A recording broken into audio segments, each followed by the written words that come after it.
Rare privilege that after this speech, I had 15 minutes alone with Mr. Mandela over a cup of tea.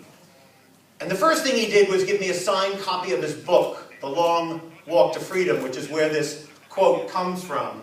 And then he said to me, Larry, that was very good, but you made leadership sound much too complicated.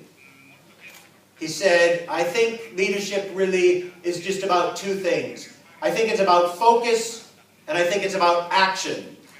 And he said, helping people to focus on the right issues at the right time, and then supporting them to take action, to change something, to move things forward. And he said, would you do me a favor? Would you maybe mention these two things in all of your speeches from now on? And you know what? I always have. And I'm doing it again today. And I think this event is about these two things, and certainly this speech is about focus. Trying to help you to focus on what I think are the right issues at the right time, and then just being very blunt with you.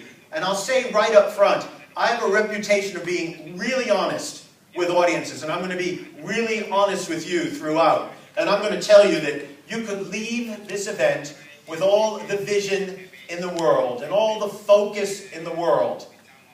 It's meaningless.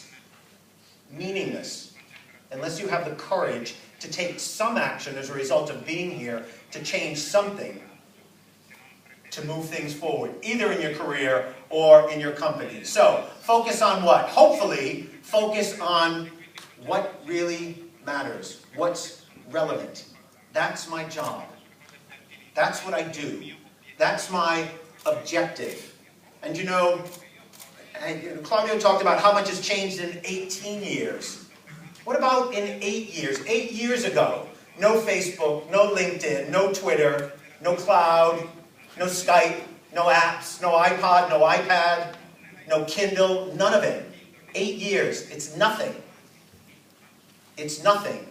So your job, if you allow me not to be glib, but I'm serious, your job is to focus on what's next, what's changing, what's new,